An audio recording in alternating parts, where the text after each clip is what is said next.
My name is Arden Vale, 26 years old. The alarm hit at 5:30 like a drill sergeant with a cymbal. I rolled out of the futon, stepped on a Lego, and started the daily triage. Logan, 15, had already staked out the toaster like a customs officer guarding contraband. Ellie, 12, stood in the doorway with her arms crossed, accusing him of Pop-Tart theft with the solemnity of a courtroom prosecutor.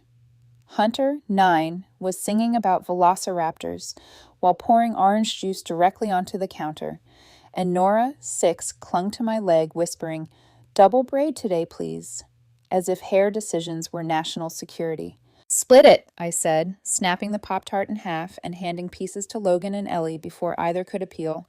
"Paper towels, Hunter. In this century, we use them." He grinned, mopped a teaspoon's worth, and left an orange halo behind. I handed Nora her inhaler, waited for her quiet exhale, then sectioned her hair, fingers moving by muscle memory, as the coffee machine coughed out something that only legally qualified as coffee. By 7, I'd mediated 2 minor wars, rescued a field trip permission slip from under the fridge, signed a reading log, and packed a lunch that would probably be traded for Oreos. We piled into Cheryl's sputtering sedan, Logan blasting music with too much bass, Ellie muttering about a math quiz, Hunter asking if dinosaurs would like Pop-Tarts, Nora humming off-key. By the time I dropped them off, my head throbbed like I'd swallowed a hive. My 6-hour coffee shop shift started at 8. "Can you make it quick?" said a man in a suit, checking his watch as though time were a personal brand. "Already doing it," I said, steaming milk while tamping espresso and smiling with the kind of customer service serenity saints would envy. $15 an hour, a tip jar that depended on humanity's better angels, and a manager who thought schedules were a form of performance art. Between shifts and school runs, I inhaled bagels over trash cans and memorized faces better than names. At night, when the house finally quit buzzing, I cracked open my laptop for online design classes, leaning into the blue glow. I'd always loved making things look like they knew what they were doing, logos that landed soft but stuck, color palettes that breathed. I wanted a studio, my studio, but lately I was just a walking utility belt for someone else's life. It's hard to be visionary when you're holding a damp towel in a permission slip. My bakery had failed 3 years ago, after a brave 6 months of muffins, broken ovens, and a landlord who charged extra for smelling like cinnamon. I walked away with scorched forearms, a strong wrist for piping bags, and $3,000, a cushion I kept calling savings and kept spending on school supplies, asthma meds, soccer cleats, shoes. Nora swore didn't squeak, but squeaked like mice in tap shoes.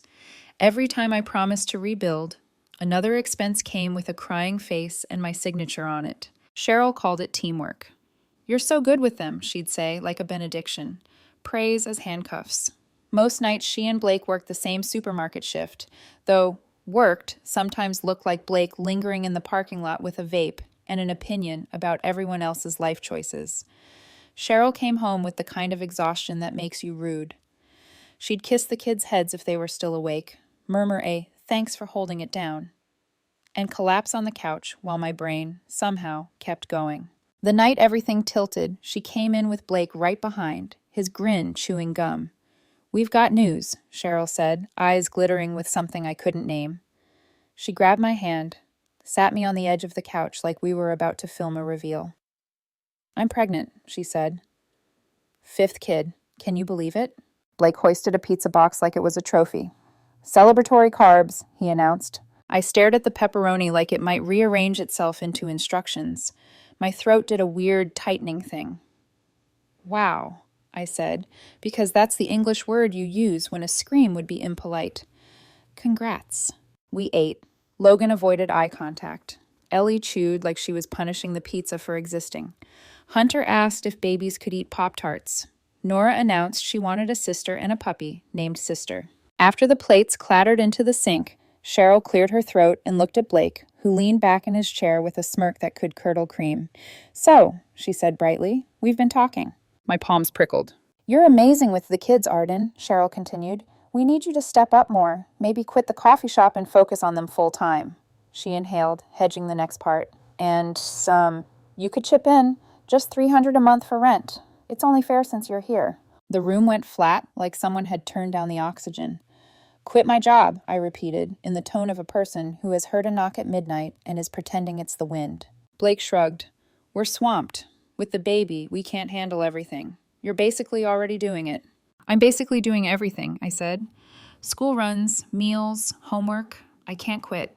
Cheryl's face did a hardening thing I remembered from childhood, like clay in the oven. You're living here, Arden, eating our food. I'm carrying a baby. We're all sacrificing. I stood because sitting felt too much like consent. I'm not your live-in nanny, I said, and I'm not a wallet. Blake's mouth tilted into that lazy smirk. It's temporary, he said. We'll figure it out later. Temporary had been 3 years long. I swallowed the instinct to cry or spit. Neither would help. I need to think, I said, grabbing my hoodie, heading for the back steps where the air still remembered what quiet felt like. I called Tara, my best friend, graphic design hustle queen, caller of nonsense. They want me to quit and pay rent, I said, pacing the porch boards until they learned my anger by heart. You're not their mom, Tara said, clean and sharp. You can love those kids without giving your life away. Set a date, make a budget, get out.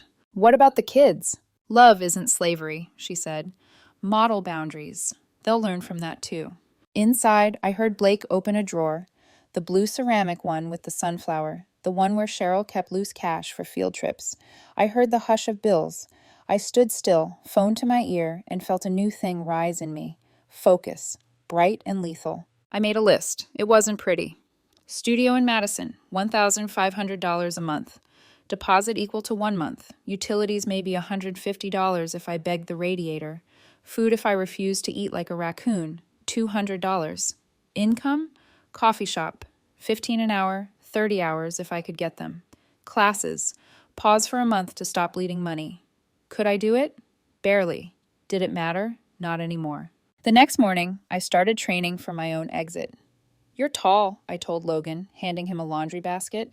You can reach the top of the machine. Whites on cold, darks on cold, towels on hot, if they smell like the gym.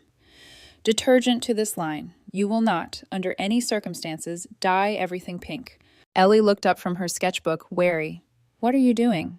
Teaching, I said, pulling a stack of tortillas from the pantry. Tuesday is taco night. You and Logan can do it. Brown meat, drain fat, season. If there's no meat, black beans. If there's no beans, eggs. Life is resourceful. Hunter perked up. Egg tacos? Don't knock it, I said. And you, trash to the curb by 7. Nora, we're going to put your inhaler in a special basket by the door. You're going to show me where it lives every morning. Deal? She nodded solemnly, the gravity of 6. Cheryl watched me from the doorway, hair yanked into a ponytail that said, half slept, mostly stress. What's with the chore boot camp? She asked. Just taking pressure off you, I said, keeping my voice even. Everyone can help. Her eyes narrowed, tracking my breath like she could measure my future with it. Good, she said, because we'll need you more. After school drop-off, I visited 3 studios, one with windows and a floor that slanted like a funhouse, one that smelled like an old lemon, and one that felt like a quiet exhale. I chose the exhale. The landlord slid the lease across a desk that had witnessed 1,000 firsts and 1,000 regrets. My hand shook as I signed. Not out of fear, out of relief so sudden it hurt. I kept it secret for 48 hours because I wanted 2 nights of sleep where the pillow knew a person, not a landing strip for tasks. I tucked the lease into my backpack under a stack of Nora's drawings and Ellie's permission slips, the sacred text of my soon. That night, I caught Blake at the kitchen drawer again, the sunflower one. We'll pay you back, he said, without looking. We always do. No, I said, you never do, but thanks for narrating. He smirked, a little less confident. After dinner, while I was helping Ellie with fractions, Cheryl came in hot with a printed spreadsheet. New chore schedule, she announced, slapping it onto the table. It was color-coded like a war map.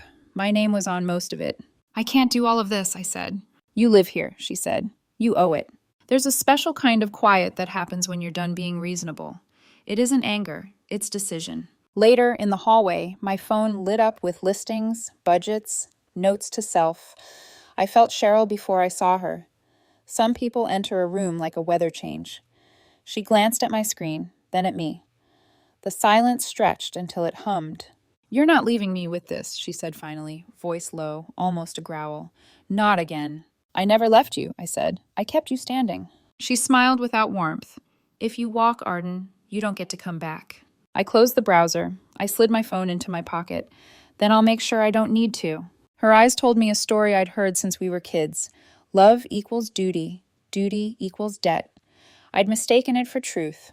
It was just policy, hers, not mine. The house settled around us, dishes ticking in the rack, the dryer thumping a sneaker someone forgot to remove.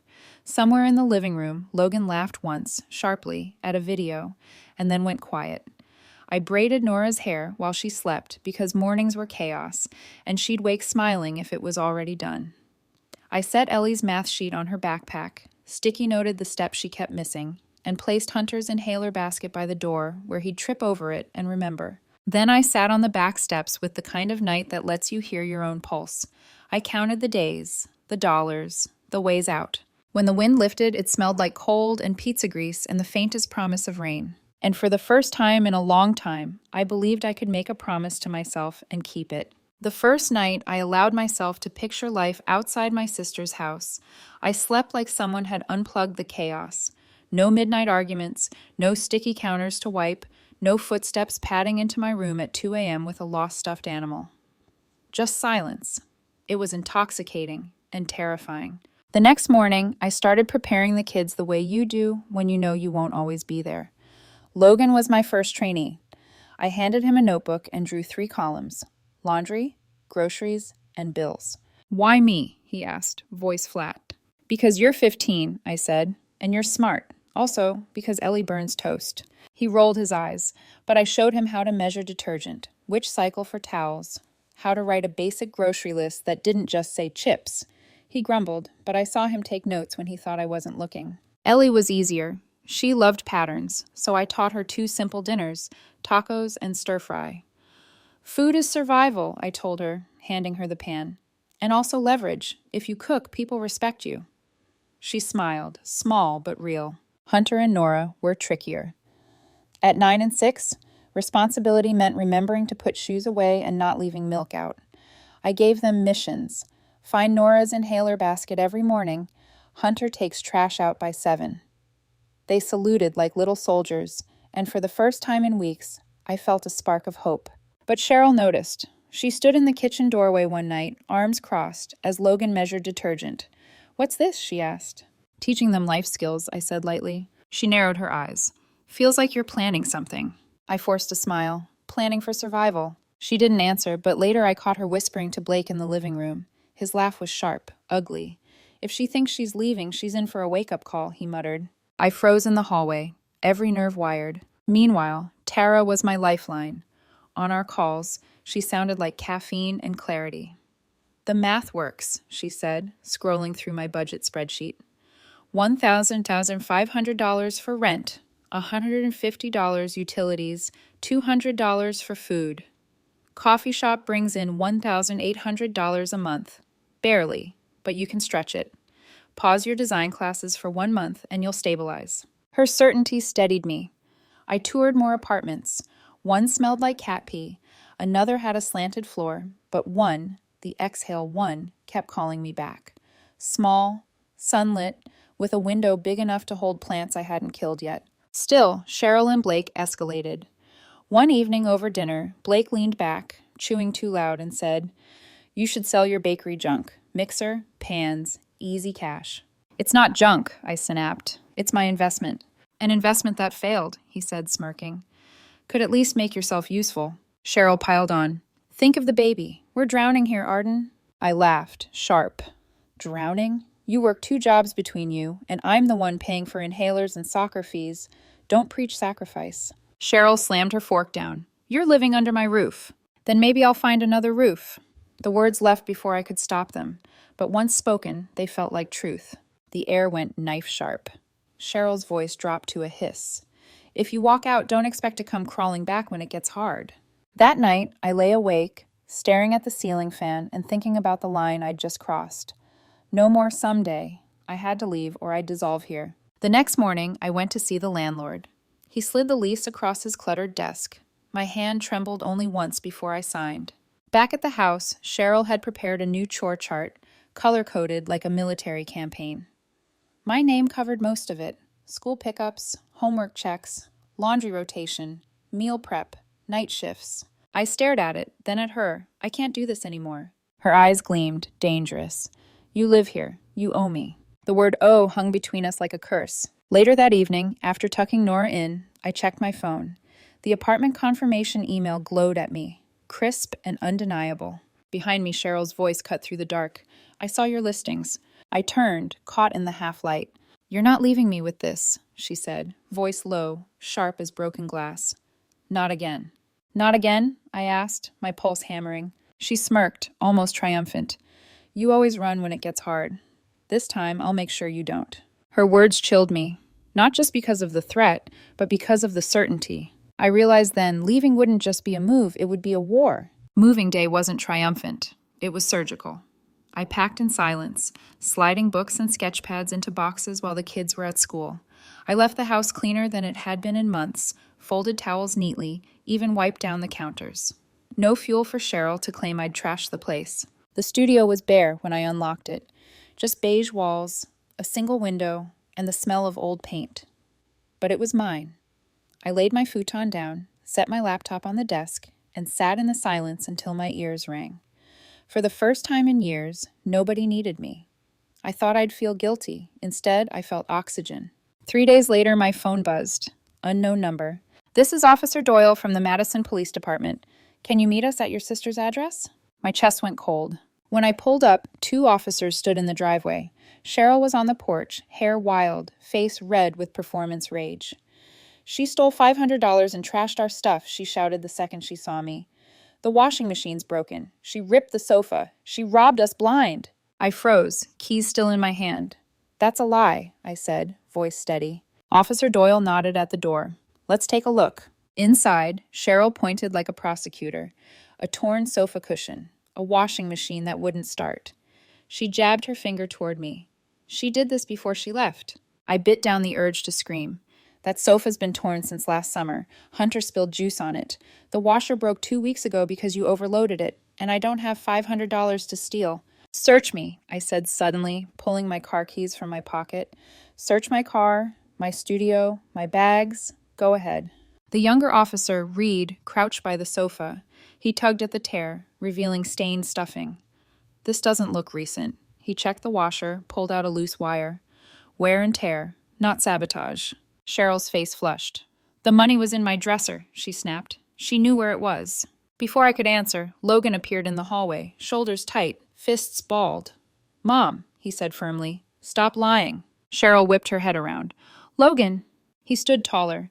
The sofa's been like that for months. The washer broke because you shoved everything in at once. And the money? You spent it on groceries. We all saw.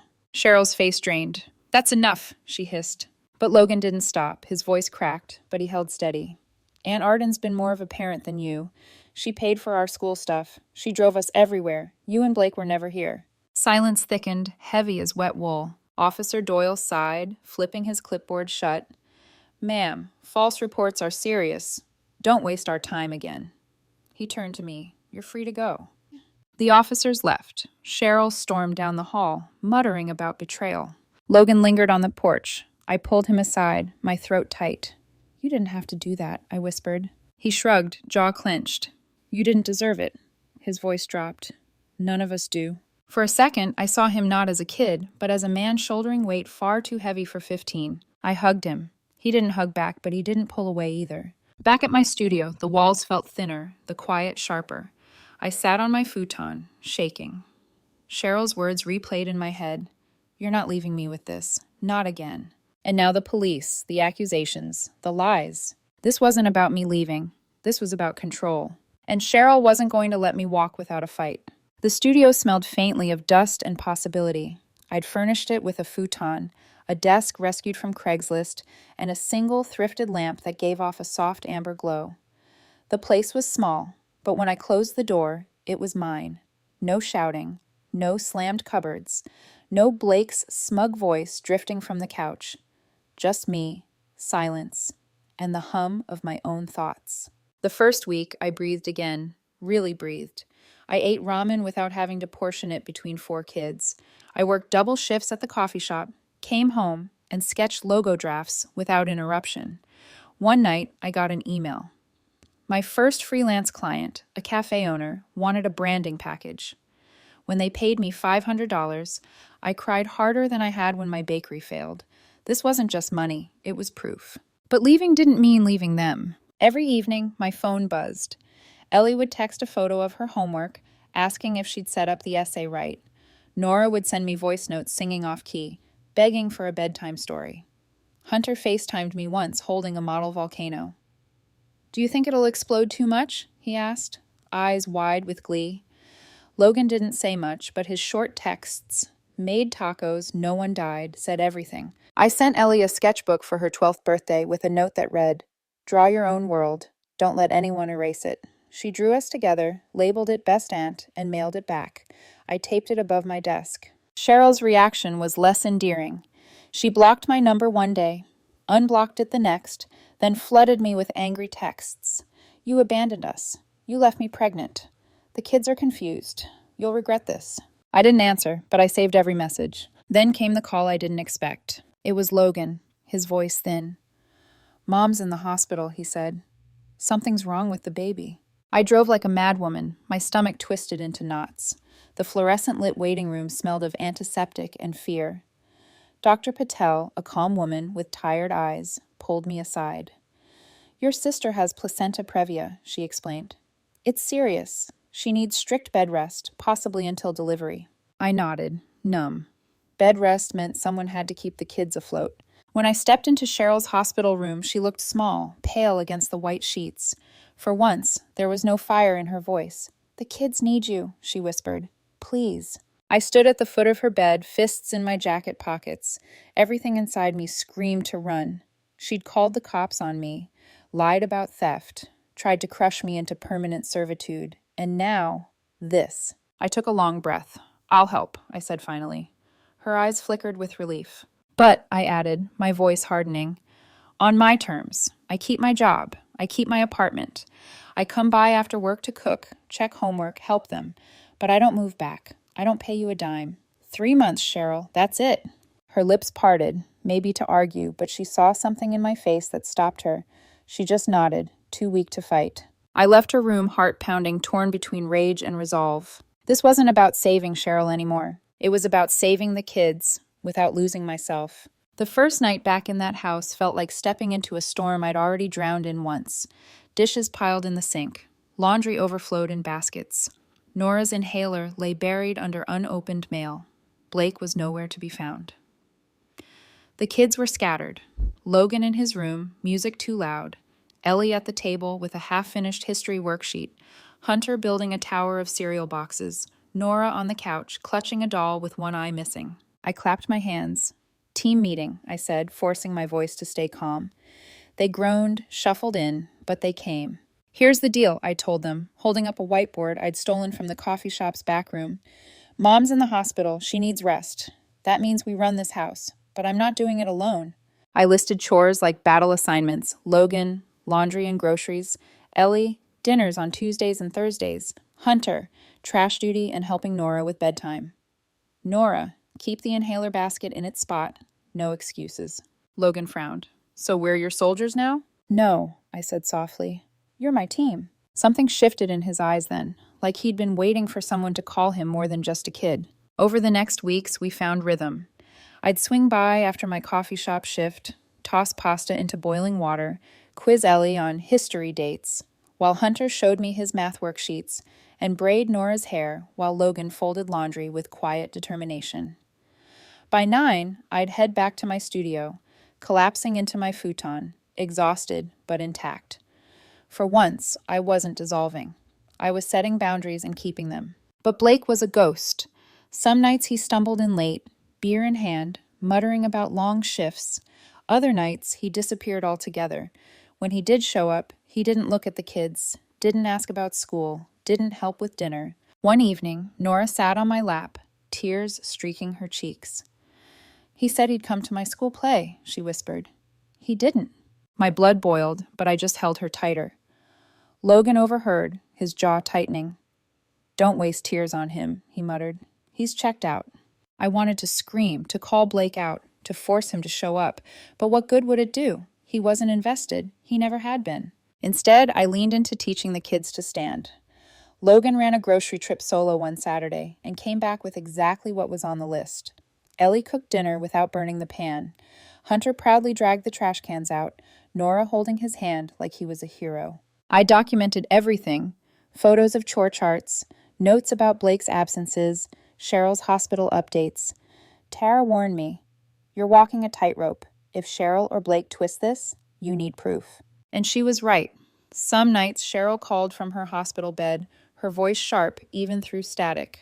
"You're performing for them," she snapped once. "Admit it, you like playing mom."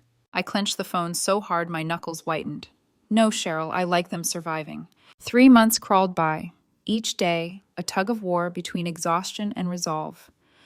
When the baby came, Cheryl was discharged, pale but triumphant, newborn in her arms. I stood in the kitchen that day staring at the familiar chaos, the sink full, the fridge half empty, the kids buzzing with uncertainty. I'd done what I promised. I set the house key on the counter. "I kept my word," I told Cheryl. She looked up, her eyes sharp, her lips thin. "And now what? You walk out again? Leave me drowning?" I shook my head slowly. "No, I'm not walking out. I'm stepping away. There's a difference." Her face hardened, but I didn't stay to argue. I walked out, not with guilt this time, but with a weight lifted. For 3 months I'd carried them, but I hadn't lost myself. And I wasn't about to start now. When I shut my studio door behind me that night, the quiet was sharper, almost sacred.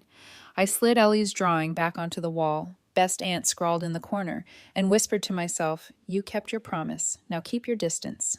But Cheryl didn't let go. Within a week, Tara called me sounding tense. "She's asking around about you," she said. "Said you owe her for everything she's done." I laughed bitterly. "Everything she's done? You mean dumping her kids on me while she worked and partied?" Still, the unease lingered. I poured myself into work. The cafe logo led to a second client, a small boutique needing rebranding. Then a third, a startup that wanted a full marketing campaign. My desk soon bloomed with sketches, Pantone swatches, sticky notes in every color. I quit the coffee shop, terrified but exhilarated. For the first time, I was building a career out of something I loved, not something I was trapped into. Meanwhile, Cheryl's life unraveled. Blake vanished. His stuff gone one morning. No goodbye. Word from Logan was that he'd moved in with a coworker, leaving only a half-finished six-pack in the fridge. Cheryl lost her job too. Too many missed shifts after the baby. The house darkened. Bills piled up. Neighbors stopped dropping by with casseroles. The kids, they held on. Logan picked up odd jobs, mowing lawns, stocking shelves. Ellie buried herself in art, sketching whenever she could. Hunter grew quieter, eyes wide with things he didn't have words for. Nora clung to her doll, whispering she wished things were like when I was there. I tried to balance it. Calls twice a week through Tara, who'd become the emergency contact for the kids. I sent $50 here, $20 there, slipping Tara money for groceries or school supplies. Enough to ease, not enough for Cheryl to use. Then one morning I found 2 envelopes in my studio mailbox. The first was official, a certified letter from a lawyer. Cheryl's name at the top, accusing me of back rent owed and custodial interference. She claimed I had no right to contact the kids without her approval, that I'd usurped her authority and caused her financial hardship. My stomach flipped. She wasn't just angry, she was trying to erase me. The second envelope chilled me worse. No return address, just my name scrawled in black marker. Inside, a blurry photograph of me and the kids at a park, Hunter on my shoulders, Ellie clutching my arm. On the back, in block letters, proof she took them from me. My hands shook so hard I nearly dropped it. Cheryl? Or Blake, lurking in the background? Someone was watching. I sat on the futon, the 2 envelopes in my lap, pulse hammering in my ears. This wasn't petty anymore. This was a fight. And if Cheryl wanted war, she was about to learn I wasn't the girl who used to fold under her guilt. The next morning, I walked into Madison Legal Aid with the certified letter clutched in my hand. The office smelled like old carpet and printer toner, but the woman who greeted me, Ms. Carver, had the steady eyes of someone who had seen every family implosion imaginable. "Back rent and custodial interference gaveyes," she said, scanning Cheryl's claims. "She doesn't have a leg to stand on. You're not her tenant. And interference? You've never had custody." She can't accuse you of stealing her kids when you were their emergency lifeline. Relief stung behind my eyes. Ms. Carver slid me a folder. Document everything. Texts, police reports, receipts. If she escalates, we'll be ready. For the first time in months, I felt the ground firm beneath me. I doubled down on boundaries. No direct money to Cheryl, only school supplies through Tara. No unsupervised visits, only structured video calls. And every interaction went into a folder. Dates, times, screenshots. Not out of spite, out of self-defense. The kids noticed. Ellie held up her sketchbook during a video call, showing me a charcoal drawing of a girl standing in the middle of two houses, one neat, one crumbling. "It's me," she whispered, but I made the girl taller, like she grew. Hunter grinned through the camera one Saturday, holding up a blue ribbon. "First place at the science fair. My volcano didn't even blow up the gym." His pride was pure, unfiltered. Nora curled into the phone screen, eyes wide. "Read me the silly dragon story," she begged. So I did, making up endings until she giggled herself sleepy. And Logan, he didn't say much, but one night he texted, "Got a part-time job at the grocery store. Don't tell Mom." My chest tightened. He was stepping into shoes too big, too soon, but I told him the truth. "I'm proud of you. But don't forget, you're still allowed to be a kid sometimes." Meanwhile, Cheryl's messages twisted between fury and desperation. "You've poisoned them against me. You think you're better." Then, a week later, "Do you know where the food bank is? They turned me away." I didn't reply, but I sent Tara extra grocery money. For the kids. Always the kids. Then, one evening, Tara dropped a photo into our chat. Cheryl's fridge, and on it, a flyer for a parenting class. For the first time, my breath hitched, not from anger, but from something like hope. Maybe she was cracking open. Or maybe she'd just run out of options. Still, I wasn't waiting for her redemption. I was building my own. My client list grew. Logos, rebrands, even a full campaign for a Madison startup. My walls bloomed with color palettes and sketches. My invoices finally outpaced my rent. The last call I had with Ellie before her art scholarship interview, she held up her portfolio. "You're the reason I kept drawing," she whispered. "You showed me I could." I smiled so hard my cheeks hurt. "No, Ellie, you showed yourself." That night, I pinned her best aunt drawing above my desk again. The same one she'd given me months ago, the one with our stick figures holding hands. It wasn't just paper, it was proof that love could survive even when family broke. My phone buzzed. An email notification. A new referral, this time from a mom at the kids' school who'd seen my designs and wanted a logo for her catering business. Subject line: "Heard you're someone who shows up." I sat there, lamplight warm on my sketches, the city quiet beyond the window, and felt something settle inside me.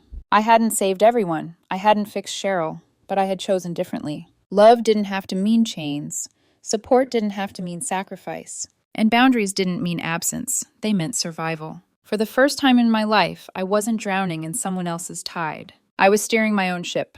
Looking back now, I can see it clearly. Every choice I made, the late nights at the coffee shop, the tears over missed deadlines, the screaming matches in Cheryl's kitchen, they weren't wasted. They were bricks. Heavy, painful, but stacked one by one into something solid. My own life. For years, I mistook sacrifice for love and debt for duty. Cheryl's guilt trips, Blake's absence, the endless churn of diapers and homework. It felt like gravity I could never escape. But I did. Not perfectly, not without scars, but I did. I didn't abandon the kids. I showed them another way. That love can be steady without being self-erasure. That boundaries aren't betrayal, they're survival. Logan's resilience, Ellie's art, Hunter's curiosity, Nora's laughter, they're proof that even in chaos, you can plant seeds. And sometimes the smallest seeds, like a sketchbook or a bedtime story, grow into forests. Cheryl's story is hers to own. I can't rewrite it, but I can choose mine. And mine is this. I am Arden Vale, 26 years old, and I'm not a ghost in someone else's house anymore. I'm the author of my own story. If you've ever carried someone else's weight until you disappeared, know this. You're allowed to put it down. You're allowed to choose you. Because sometimes the bravest love you can give to family, to children, to yourself, is the love that refuses to be chained.